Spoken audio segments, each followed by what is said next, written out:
અમરેલી જિલ્લાના વડિયાની ગોવર્ધન ગૌશાળા ખાતે લંપી વાયરસ વેક્સિન કાર્યક્રમ યોજવામાં આવ્યો હતો. આ કેમ્પની બાવકુ ઉઘાડ દ્વારા મુલાકાત લેવામાં આવી હતી. ઉપરાંત લંપી વાયરસ વેક્સિન આપવાના ફાયદા પણ જણાવવામાં આવ્યા હતા. આ કેમ્પનું આયોજન વડિયા મનીષભાઈ સરપંચ દ્વારા કરવામાં આવ્યું હતું. ત્યારે અનેક પશુપાલકોએ આ કેમ્પનો લાભ લીધો હતો.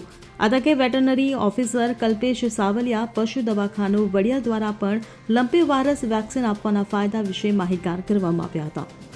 આમ તો કોઈ પણ દેશની મૂડી હોય તો એમાં મૂડીમાં એ દેશની અંદર કેટલા વૃક્ષો છે એ દેશનું ધન કહેવાય. પછી દેશની અંદર કેટલા પશુઓ છે એ પણ એક દેશનું ધન કહેવાય.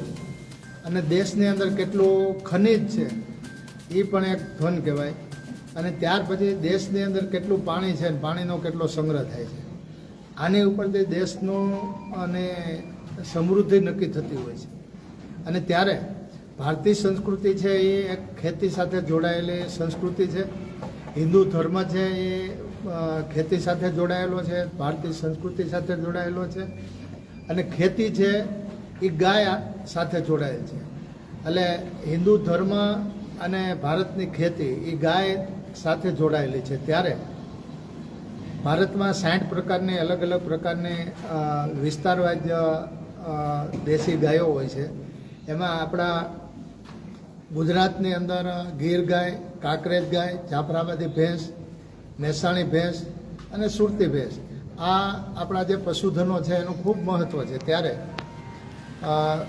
ગુજરાતની સરકાર દ્વારા જે આફ્રિકાની અંદર એક લંપી વાયરસ આવ્યો હતો, એ છેલ્લા 5-6 વર્ષથી આ ગુજરાતની અંદર અને ભારતમાં પણ લંપી વાયરસ આવ્યો છે. ત્યારે અમરેલી જિલ્લા પંચાયતના જે પશુ વિભાગ દ્વારા, પશુપાલન વિભાગ દ્વારા અહીંયા આજે વડિયાના પશુઓને આ લંપી વાયરસના વેક્સિન માટેની કાર્યવાહી થઈ રહી છે.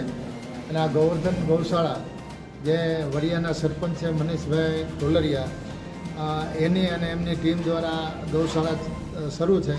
આજે વડિયાના સંતો દ્વારા આ જે ગાયોને લંપી વાયરસના વેક્સિનનો કાર્યક્રમ છે. અને આ લંપી વાયરસ આપણા પશુઓમાં ન આવે અને પશુપાલકોને એનું બહુ મોટું નુકસાન ન ભોગવવું પડે અને દેશને મોટું નુકસાન ન ભોગવવું પડે, એટલા માટે આ સરકાર દ્વારા લંપી વાયરસના કેમ્પનું આયોજન કર્યું છે. અને અહીંયા વડિયા મુકામે આ ગૌશાળામાં આ લંપી વાયરસના કાર્યક્રમના માં અમે વેક્સિન શા માટે દેવી જોઈએ, વેક્સિનથી શું ફાયદો થાય છે? મારું નામ doctor Kalpesh Savaliya, veterinary officer, પશુ દવાખાના વડિયા. આપણે લંપી વાયરસ આજથી પહેલાં 2020-21 પહેલાં 2021માં આવેલો હતો. ત્યારે પશુધન ઘણું બધું મોર્ટાલિટી જોવા મળી. એટલે હાલ અત્યારે લંપી વાયરસનો બીજો એપિસોડ આવેલો છે.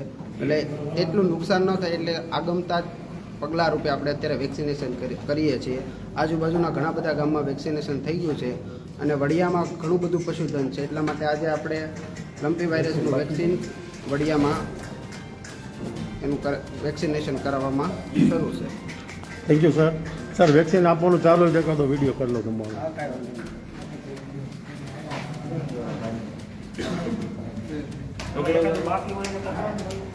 બાકી પકડી, બાકી મોસ્ટલી દેવાઈ ગયા.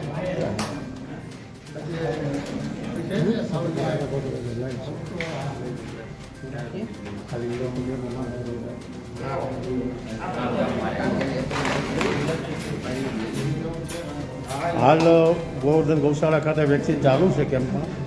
લોકો પોતાના પશુઓને લઈને આવ્યા છે, વેક્સિન દઈ રહ્યા છે.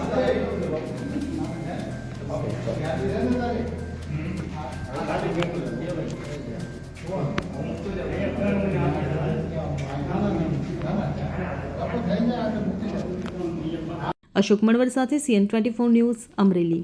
હવે જુઓ દેશ દુનિયાની તમામ ખબરો તમારી આંગળીના ટેરવે. ઉઠાવો મોબાઈલ અને Google Play Store પરથી ડાઉનલોડ કરો અમારી CN24 ન્યૂઝ મોબાઈલ એપ.